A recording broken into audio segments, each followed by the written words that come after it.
Assalamualaikum warahmatullahi wabarakatuh. Hari ini kita ketemu lagi dengan eh, saya, Komalisa Putri. Sekarang kita ada di kelas Research Methodology. Mata kuliahnya Research Method on Linguistics ya. Untuk topik pertama kita adalah kita akan membahas tentang tipe-tipe research secara umum dulu. Nanti baru kita akan masuk ke pembahasan lebih spesifik tentang metodologi research apa yang bisa kalian pakai pada bidang linguistik. Untuk itu kita akan membahas dulu apa itu research, what is research type, tipe-tipe research itu ada apa aja, and then qualities for researchers, what quality that you have to uh, get in yourself, and then the research paradigms, theory and research, also qualitative and quantitative methods, and also research ethics. And you have also will have about the reference and bibliography, literature review, research process, research questions, hypothesis, measurement, scaling, reliability, validity, and sampling procedures. There are so many things that we can you have to know before you conduct your own research. Yeah, we have also questionnaire design, research proposal writing, content analysis, surveys, focus group, experimental methods, longitudinal research. Participant observation, case studies using secondary data, analysis of qualitative data, analysis of quantitative data, research report writing. And now we go to the first things is what is research? Research. Re means once more, a phrase new or backward written to a previous stage. Jadi re itu in Indonesia we can say it mengulang ya, mengulang kembali. Search means look for or look through or go over thoroughly to look something or examine to find anything concealed. So what is research? Let's say misalkan ada kasusnya seperti ini, seorang CEO, Talkie CEO wants to launch its company in Indonesia. Dia pengen melaunching perusahaannya di Indonesia. Jadi dalam melakukan ketika dia ingin membuka atau mendirikan perusahaannya di Indonesia, dia pasti ada dalam suatu proses dalam pembentukan keputusan atau dalam pembuatan keputusan, apakah dia harus membuka atau enggak perusahaannya di Indonesia. Dalam pembuat keputusan or decision making needs convictions, jadi membutuhkan convictions, penegasan, pengukuhan, penguatan, gitu ya. Jadi there should be no doubts, nggak boleh ada keraguan. Terus knowledge to justify your decisions, harus ada background ilmunya, harus ada pengetahuan sebelumnya untuk menjustifikasi atau membenarkan keputusan kamu. Kemudian ada goals achievement, ada tujuan yang dicapai. So what is research? Research is an organized and systematic way of finding answers to questions. Jadi ketika kalian ingin mengambil suatu keputusan atau ingin mencari suatu jawaban dari pertanyaan, kamu butuh untuk mencari kembali, meresearch, mengulang kembali pengetahuan-pengetahuan yang ada di belakang untuk menemukan jawaban dari pertanyaan kalian. So what is research? So research is organized, jadi dia terorganisir and systematic way dan langkahnya itu tersistematis dalam menemukan jawaban untuk pertanyaan-pertanyaan. Pertanyaannya pertanyaan apa ya? Your research questions later on, ya.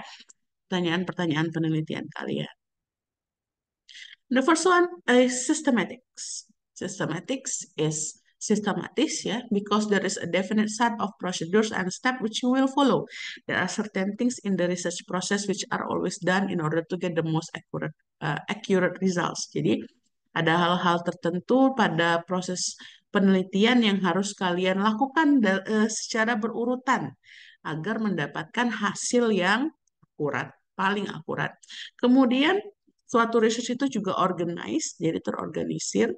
In that there is a structure or method in going about doing research. It is a planned procedures, not a spontaneous one. It is focused and limited to a specific scope.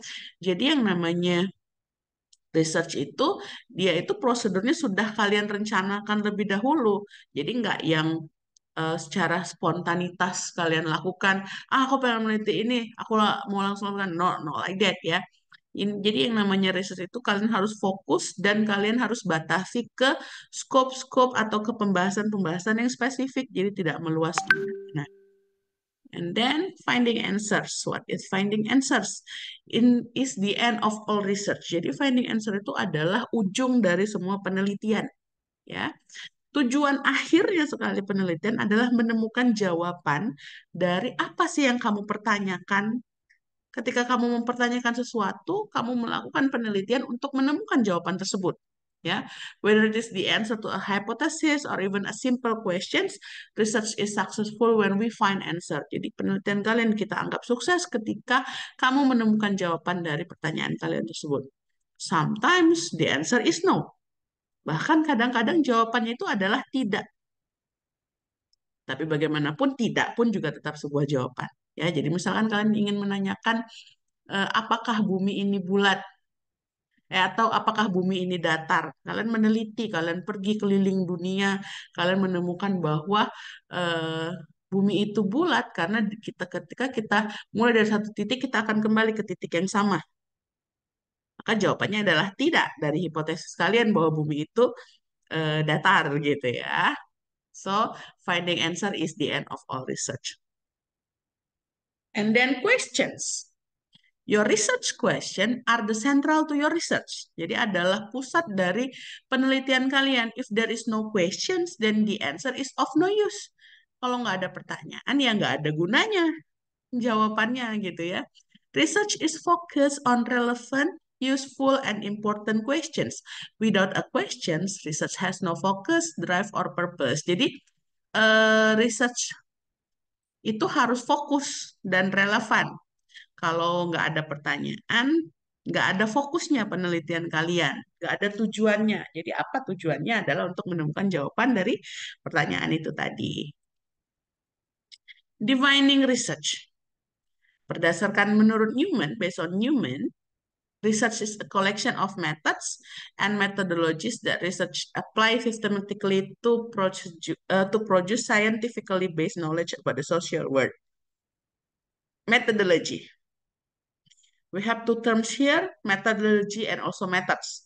Sometimes you use research methodology, sometimes you use methodology of the research, sometimes you use only research methods ya.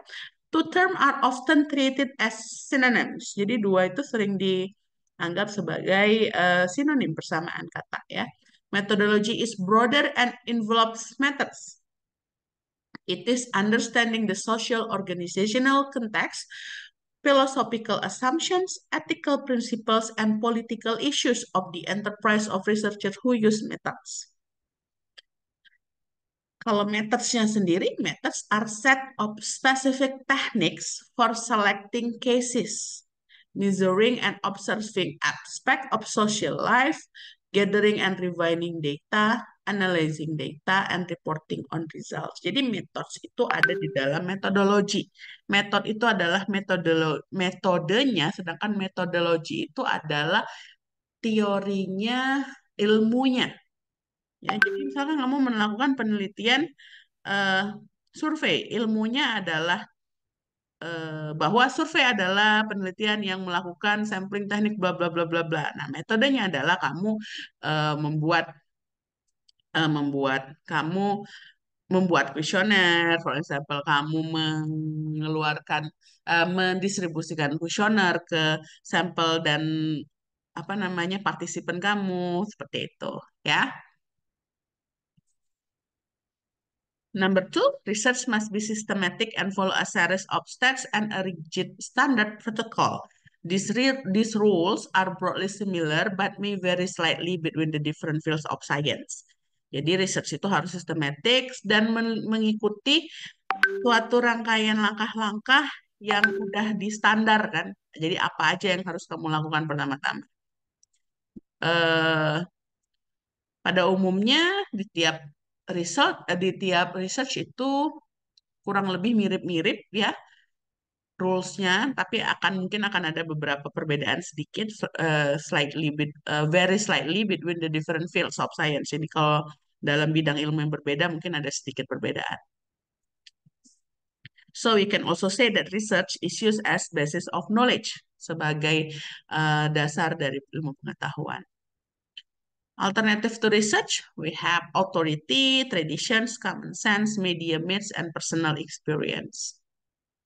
Authority. What is authority? When you accept something as true just because someone in a position of authority say it is true, or it is an authoritative publications, so you are using authority as basis of knowledge. Examples, parents, teachers, books, gitu ya. Jadi ketika udah ada yang ngomong, yang punya kekuasaan udah ngomong ini, satu ditambah satu adalah dua, maka kamu mengikuti statement itu tanpa kamu perlu menelitinya, ya itu yang kita maksud dengan authority. Biasanya yang disampaikan oleh orang tua, oleh guru, dan oleh buku. And then tradition. Tradition is a special case of authority, the authority of the past. It means you accept something as being true because it's the way things have always been. Jadi tradisi itu apa ya? Hal yang udah kamu terima dari dulu karena memang udah tradisinya seperti itu gitu loh. Jadi kamu nggak lakukan penelitian untuk ngecek apakah memang benar atau enggak, ya memang udah tradisi itu. So you accept is just like what they are, seperti apa mereka. And then common sense, you rely on what everyone knows and what just makes sense. It's about ordinary reasoning. It can originate from tradition. The fourth one is media myths. Media tends to perpetuate the myths of a culture. Terus we have personal experience. If something happens to you, if you personally experience it or see it, you accept it as true. Ya, jadi pengalaman pribadi kamu yang udah kamu rasakan, oh ini ternyata kayak gini. Berarti kamu nggak usah meneliti lagi karena kamu udah mengalaminya secara pribadi, gitu ya, secara personal. Ada 7 common types of research, ya. The first one is quantitative research. The second one is basic research. The third one is applied research, longitudinal research, qualitative research, descriptive research, classification research. Tipe-tipe riset ini dapat kalian gunakan tergantung pada bidang-bidang ilmunya, gitu ya. Mana yang cocok untuk bidang bahasa?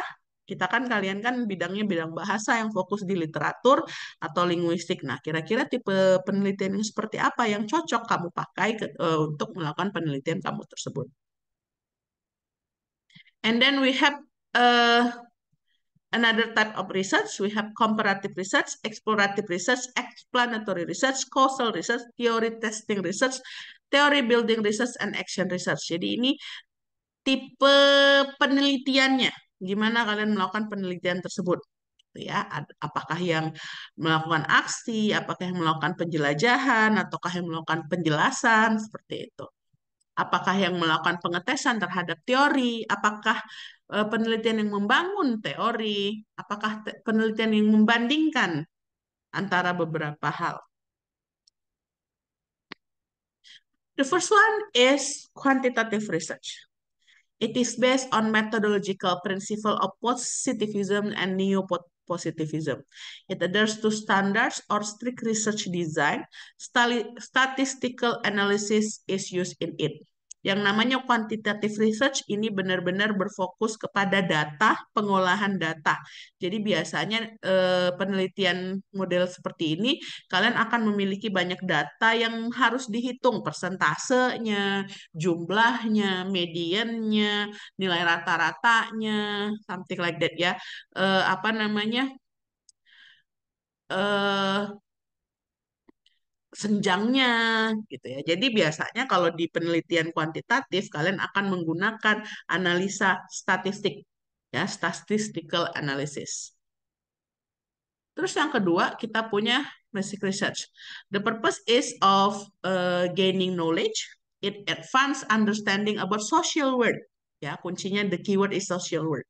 Help in supporting and rejecting existing hypothesis and theories. Biasanya ini kalian gunakan ketika di dunia sosial, di mana tujuannya adalah membantu, mendukung, atau menolak ya, hipotesa dan teori yang ada. Tuh. And then yang ketiga kita punya applied research. The aims at solving specific problems. Jadi kalau applied research ini tujuannya adalah memecahkan eh, permasalahan-permasalahan yang spesifik. Dia juga bertujuan untuk establishing policy programs that will help to improve social life. Jadi mengestablish peraturan-peraturan program. And then types of applied research are action research, social impact studies, cost benefit analysis, evaluation research, and etc. And then we have longitudinal research. It involves study of sample at more than one point in time or occasion. Jadi lebih dari satu poin, lebih dari satu waktu gitu ya, lebih dari satu kesempatan ketika kalian mengambil longitudinal research. Jadi research, misalnya kan research di bulan satu, kalian lakukan lagi di bulan dua, lakukan lagi di bulan tiga, bulan empat dan seterusnya. Yang model penelitian seperti ini biasanya makan waktu cukup lama gitu ya. Example trend studies, panel studies. Jadi trend studies tuh kayak misalkan kalau kalian bekerja di dunia fashion, kalian akan mempelajari eh trend fashion dari masa ke masa gitu ya. Nah, di situ kalian bisa pakai longitudinal research. And then we have cross-sectional research. Ini juga sama. It involves study of many cases at one point in time or occasion. Kebalikannya ya. Terus qualitative research. Qualitative research ini sahabatan, saudaraan lah sama quantitative research. Bukan karena mereka mirip, justru karena mereka eh, kayak something yang bertentangan gitu ya. Bukan bertentangan juga sih, in vice versa. It is based on methodological principles of phenomenology, berdasarkan fenomena, symbolic interactionism, and hermeneutics. It aims at explorations of social world.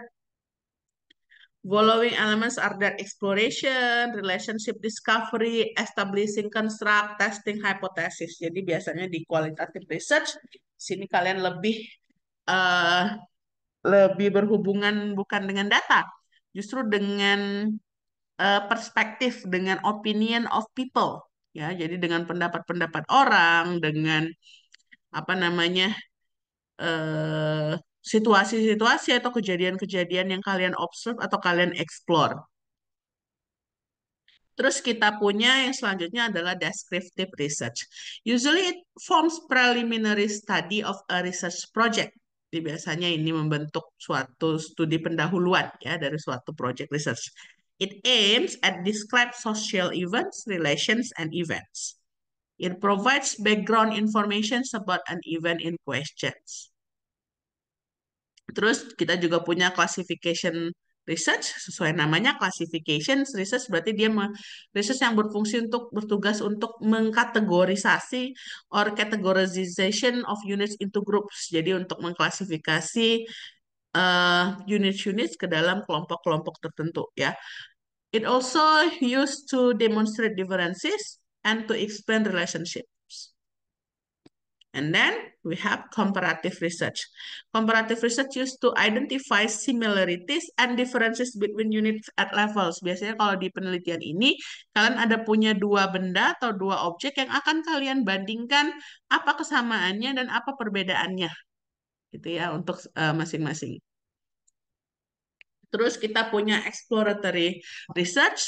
Uh, exploratory research tujuannya adalah gaining information about an issue in hand. Terus selanjutnya kita punya explanatory research. Explanatory research aims to explain social relations and events to build, test, or revise a theory. Causal research, it aims to establish cause and effect relationship among variables. Jadi misalkan ada dua variables, sebab akibat antar dua variables itu apa. Nah, itu yang dicari yang bisa kalian cari kalau kalian menggunakan causal research. Teori testing research, ini ada teori. Nah, penelitian ini berfungsi untuk mengetes teori ini benar atau salah gitu ya. So the aims of this research is to testing the validity of a theory. menguji validitas suatu teori. Teori building research, nah kalau ini membangun teori tuh. So if you do this research, it means that you want to formulate, you want to make a new theory that hasn't been made before, ya. Biasanya ini yang melakukan peneliti-peneliti yang udah expert ya, yang udah ahli dalam menciptakan teori. So to establish and formulate theory. And then action research. It is application of facts findings to practical problem solving in social situation with a view to improve quality of action within it, involving collaborations and cooperation of researchers, practitioners, and laymen. It can be situational, diagnose a problem and attempts to solve it. Jadi bisa situasional, kalian diagnosa dulu permasalahannya, kemudian kalian lakukan beberapa usaha untuk menyelesaikannya, and then it can be also collaborative, participatory, and self-evaluations. Ya, kalau participatory, the researcher take part in implementation of the findings, and self-evaluations, it involves constant evaluation and adjustment of research and practice. All right, I think that's all for today's topic. Do you have, if you have any questions, you can drop it in our WhatsApp group, or you can find out on our e-learning. Goodbye. See you on the next topic. Thank you for today. Wassalamualaikum warahmatullahi wabarakatuh.